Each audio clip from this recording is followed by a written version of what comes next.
batika ba orphelin. Mais bon, mon avis, c'est qu'il est sa kenda aye non, c'est nous. Nous sommes toujours ba victime. Et ça ka biso nous sommes ba victime.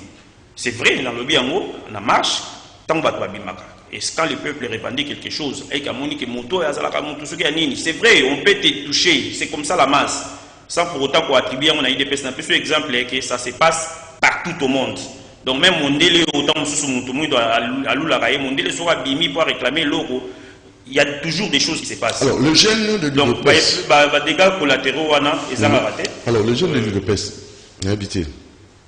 Voilà, c'est la légion à base où à Kasumbalé ça. Comment est-ce que tout le monde, tout le chômage est à plus de 80% dans Boka Bissou? Alors, il faut nécessairement parce que bon, ça Bundaki pour la partie Zala, il faut nécessairement monter sur Azo Moussala. Azo Moussala parce que le président actuel Azalaka n'a eu de peste. Il faut nécessairement bannir aussi ma compétence sur la puissance Maloba pour essayer un peu d'orienter. Tous les jeunes, il y a eu des pestes nécessairement il faut avoir ça là. Bon, faisant allusion là-bas, ma cambrika qui n'a qu'à soumbaler ça, ou déjà qui m'écoute, n'a évité, hein, qu'on peut s'appeler moi un conseil. Bon, ce qui est vrai, Ndeko Doudou, la revendication à Ndeko, ce que nous avons revendiqué, c'est une revendication photo chango qui est une revendication légitime.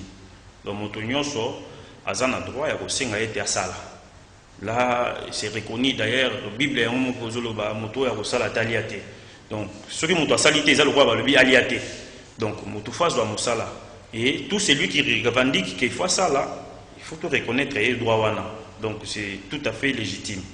Bon, ce qui est commis dans le moment, dans le contexte où il y a parti, il y a des jeunes qui ont réclamé. Donc, c'est normal. Mais. Comment revendiquer? Pardon? Comment revendiquer parce que vous avez parti au pouvoir? Oui, peut-être qu'ils ont des sengeli mususu, des revendications mususu, où ils ont des même qui légitimité.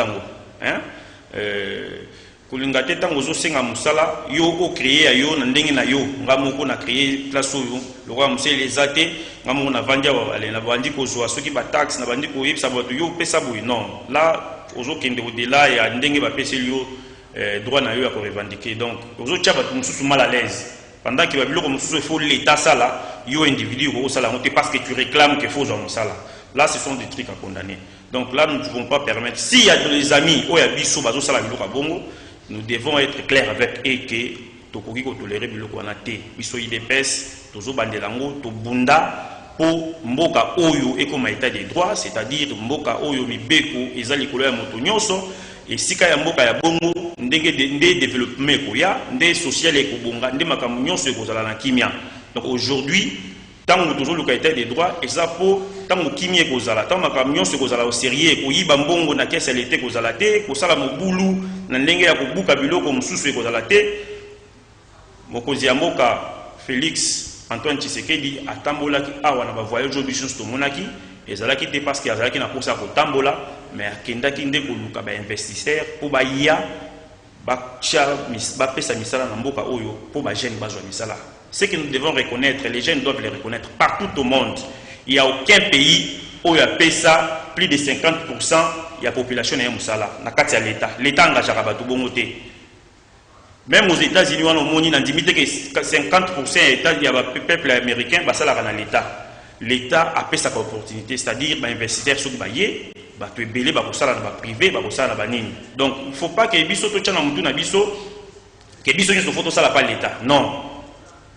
Il faut que tika temps investisseur bakoya touti na musika na mboka na biso yo touti musika bato ba giraki mboka to monde batika batiki yango tant que le baraboui zate poto lela mais nous sommes en train de dire la réalité ou la vérité ndé makambo ezaleli pour na relaxer été voilà nzela siko to emprunter au toujours kende ya malam donc je crois que lelo bakambu est belé ici échangé ou peut-être bande comme sous na kozanga ko comprendre bien na ki mutema mabe bali ko comprendre te mais makambo belé ici échangé depuis arrivé il y a son excellence Félix Antoine Tshisekedi au pouvoir le lot tozana kimia na sikta na kocha ozotu na ngai ndenge olati elamba oyo ozobanga te na ezongiselo ya lokona oloba no mais depuis opposition oyo ezalaki olobi likambo Kabila na nzela anere yezu yo ke na yo bato wana bazalaki bureau de par-ci par-là to bande ko banga te bon par lelo tant Félix Antoine Tshisekedi le président de la République aye abomi eloko liboso alongoli bakasho wana ya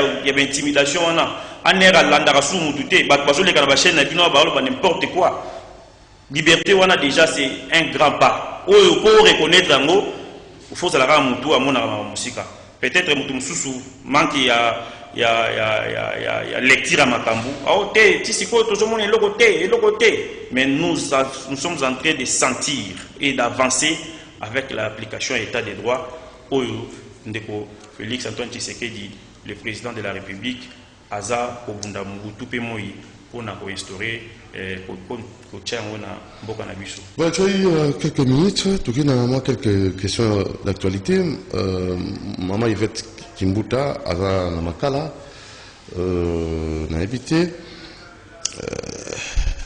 Tout ça, sous Kundawi, état de Dosa Moussala.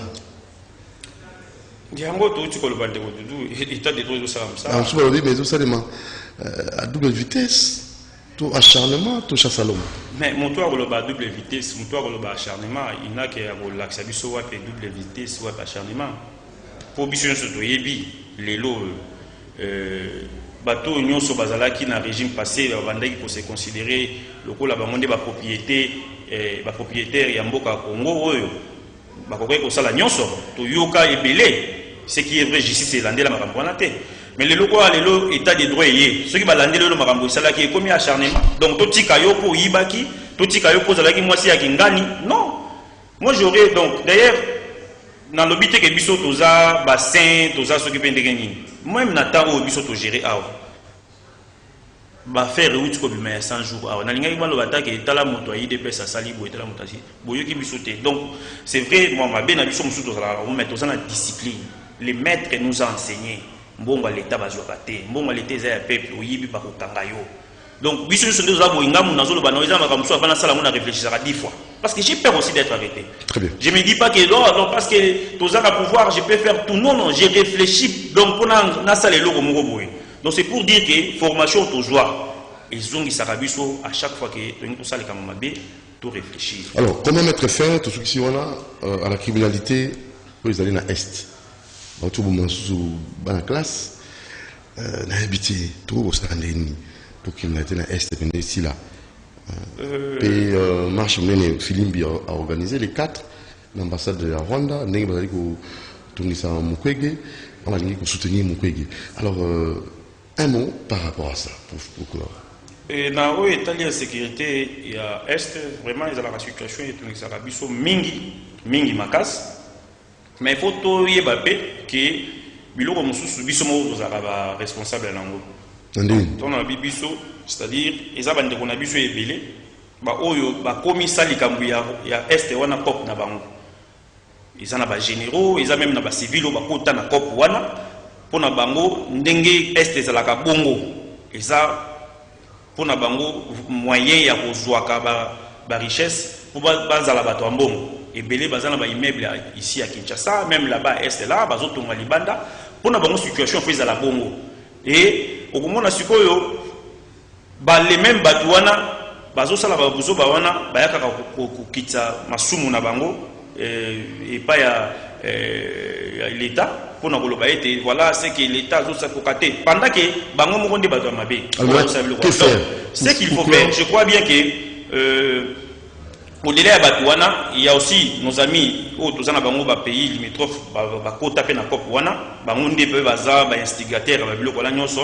Je crois que le président Félix Antoine Tshisekedi a prometaki ou azan na ko travailler pour na ko tala le lengeni de sécurité en FSI là et to ko senga kaka la bandeko ya biso. Ezaka kate président des fois tomamboka oyo yemo biso nyonso tozana responsabilité yo ndeko oyo opesaka moto munduki na este ondimaka minduki ezala kuna po yo ganyaka yebaka ngo oza na makila ya peuple congolais un jour on va finir par obima et puis bakokanga yo okokufa tant mususu Donc biso moko tozana o bande kona biso bazana kati makambo wana il faut batika bilenge pe belé bakoti yango po bakendaka ba yibi mwa coltan ba yibi mwa nini na moyi omoni normal na butu aza moto wana oyo tango mususu tozoko ko identifier bien te yango to senga na bande kona biso wana c'est vrai ça c'est ngai na lolenge na ngana ko senga tozwa conscience o tozo gagner les loyo le but ko perdre en gros surtout ceux qui tozo on ndenge ki moyibi tout ça la makambo assez que mboka na biso avancer to dénoncer makambo nyonso eza ya mabe to tika makambo nyonso eza ya mabe to aider le président de la République na mapinga na biso o baza ko mipesa tango nyonso bomoyi na bango pour que kimi ekota. Donc je crois et le quoi est c'est d'abord conscience na biso moko ba tout super temps ba yo karaté mais baza toujours tant dans temps sur dans batala o biso to kanga biso na biso ya mbongo yo opesa biso nini mais na côté ya bango kaka et le quoi biso na côté ya bango batika parce que ba ko continuera bongo ti na sukate lobby ou après lobby ceux qui to kangi yote bana na auto kanga bango parce que bango nyoso baza na kata makambo wana. Alors marche en fait na liboso ambassade ya Rwanda on a dossier à docteur Mukwege na vite idée on a docteur Mukwege il faut informer ah on n'est pas informé c'est pas nos amis na yebi ko marche on na prendre en fait c'est pas grave prix Nobel na yebi docteur Mukwege et na objectif ya marche James Cabaret na télévision na bango kuna na azali ko boya prix Nobel oya docteur Mukwege parce que docteur Mukwege azali ko telemela pe massacre azali ko salema ndenge tozali ko kufa kuna na est bango pe bazo ko telemela ye na prix Nobel na ye bazo mona ngo pamba. Alors tout ça ezo ko bomba makambo na se. Bon na koyeba na ngai na yebite soki Cabaret be mutape saka batu prix Nobel wana. Donc ndeko na biso le docteur Mukwege azui prix na ye wana et pas il y a organisation oyo be bandeko oyo ba pesa ka prix. Donc tango azui sima makambo wana parce que on a dit Mukwege bato yo bazo ko kotia na makambo ya est bazo ko indexer alors qu'il n'en est pour rien et lui dénonce bon bazo impliqué.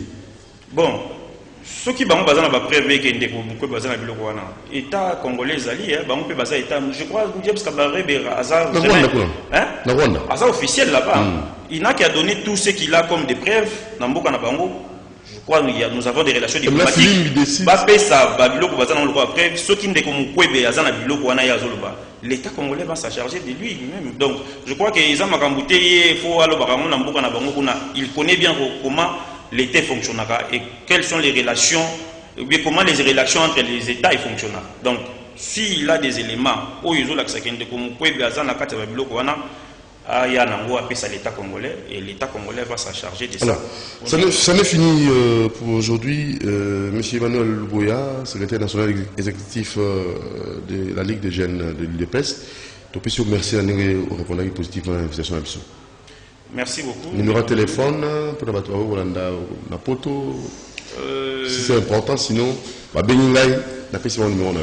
Bon, je crois que vous allez appeler ma BT. Ceux qui vont tout à Roulinga Benga na souci à vous et tout pour répondre. Numéro d'engaille téléphone est ali plus 243 89 52 89 831. Donc c'est ça mon numéro. 089 52 89 831. Merci beaucoup. Donc merci beaucoup pour l'invitation. Nous sommes de l'UDPS. Nous avons lutté pendant plus de 38 ans. Donc les locaux qui attribué biso biloko yezole kana Kingabwa et d'ailleurs na yebité nazo mituna ba question na Kingabwa formation militaire nande na yebeli total ka documentaire comment on forme les militaires je ne sais pas na concession na bazolo basoki bilo nyezali mais tout tika temps na la police tout tika temps na ba to bazo sala enquête bakoka ko silisa musala et puis ba pesa biso résultat. Je crois il y avait déjà un communiqué à général Kasongo et à sala qui communiqué pour na kotalisa biso qu'est-ce qui se passe là-bas à esi biso to zela les enquêtes ils sont toujours en cours. Suite à bloc wana bocha IDPS batamité mambe bazolinga bacha IDPS na buzo bawana boko zwa bisoté. Nous sommes un parti non violent, un parti qui lutte pour le peuple d'abord. Nous avons aujourd'hui un président Félix Antoine Tshisekedi oyo aza komipesa po ete biso tobunda mpona congolais nyonso azala malamu na ndenge maître na biso Etienne Tshisekedi wa Mulumba atangisaki biso tolinga Congo tolinga pe congolais. Nous sommes toujours dans cette logique là. Munduki na ndenge ya nyamu tokosimba te. Aujourd'hui nous sommes au pouvoir, l'armée est dirigée par le président de la République, la police par le président, tous les services de renseignement, c'est le président qui dirige ça. Donc venir nous attribuer des histoires que nous ne maîtrisons pas, je crois qu'il faut aller à Satan. Allez, merci. Abonnez-vous massivement sur Doudou Montiri TV. Merci à Alain Kabongo, merci à Moron Djambé, à notre très cher Demersi Kifou. Merci à vous et appelez-nous si vous voulez qu'on vous invite, comme on l'a fait pour Emmanuel Louboya, secrétaire national exécutif Ligue des jeunes UDPS. Appelez Doudou Montiri au numéro plus 243 89 61 52 634 plus 243 89 61 52 634. Portez-vous bien. À la prochaine occasion. Ciao.